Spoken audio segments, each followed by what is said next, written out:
Bonjour, je suis Aurélie Palude, professeure en culture générale en prépa ECT et ECG au lycée Ozen de Toulouse.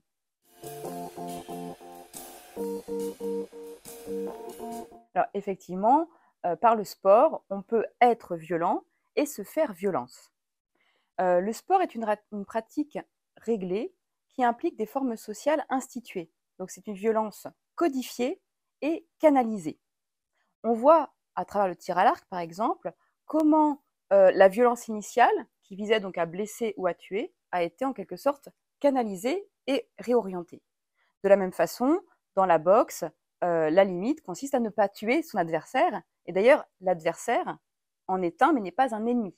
Donc on a vraiment des règles et des limites fixées au sport.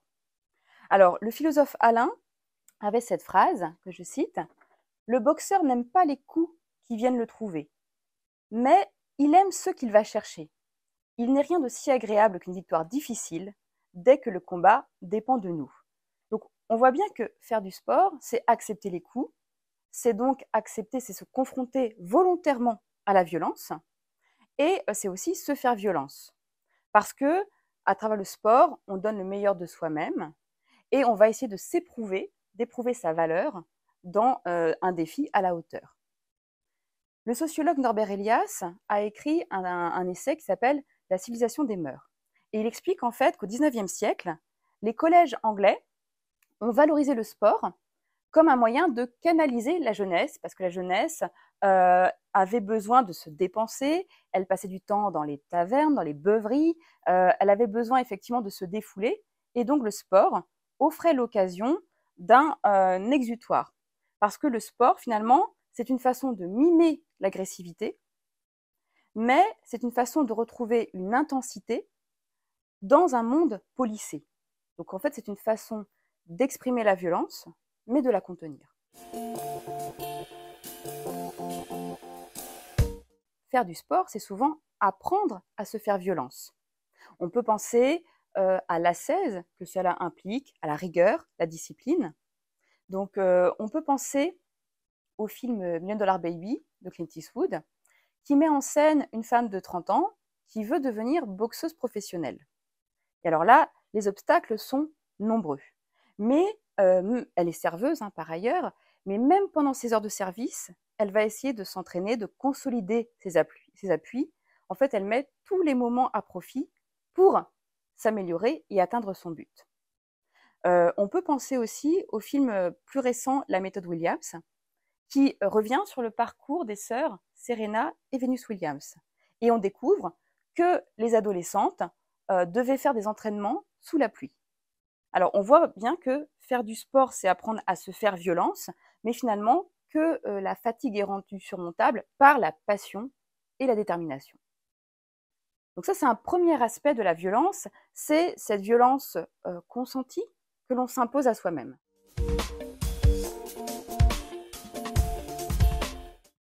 Dans les films qui mettent en scène le sport, on a souvent en arrière-plan une certaine violence du monde. Dans $1 Baby, on a la double violence du machisme et de la pauvreté. Et ce sont deux obstacles très forts. D'abord parce que la boxeuse est une femme, ce qui est déjà un problème dans un monde plutôt masculin, dans un domaine plutôt masculin, et puis elle a 30 ou 31 ans, et on estime qu'elle est déjà trop vieille pour faire ce sport. Et puis, deuxième violence, c'est celle de la pauvreté. Elle peine à se nourrir, et elle n'a donc pas non plus de salle d'entraînement, pas de matériel. Donc on voit ici qu'il y a cet arrière-plan très violent qui va l'accompagner et qui va aussi freiner initialement son parcours. Dans la méthode Williams, eh bien, les jeunes filles sont confrontées au racisme et à la pauvreté, ainsi qu'à la violence dans leur ville de Compton, qui se situe en banlieue de Los Angeles. Mais à chaque fois, dans les deux films, leur réussite par le sport est une réponse saine, en quelque sorte, à cette violence du monde.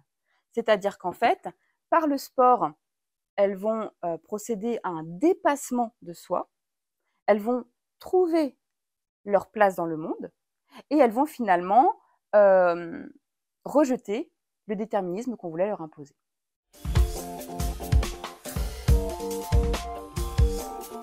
Et puis, dernier aspect enfin, c'est celui de la violence qui peut contaminer le public sportif. Alors là, on pense à différents cas de figure. On pense évidemment au phénomène des hooligans. Dans un film comme Raging Bull, avec Robert De Niro, eh bien, dès les premières scènes, la violence qui était initialement sur le ring, puisque c'est un film de boxe, la violence sur le ring se diffuse dans la salle, puisque le public conteste la décision de l'arbitre, et ça devient une sorte de pugilat général. Enfin voilà, la scène, le match se dégénère et tout dérape. Et puis on voit aussi que souvent ces violences dans les stades peuvent être l'expression de violences sociales ou de violences politiques en arrière-plan.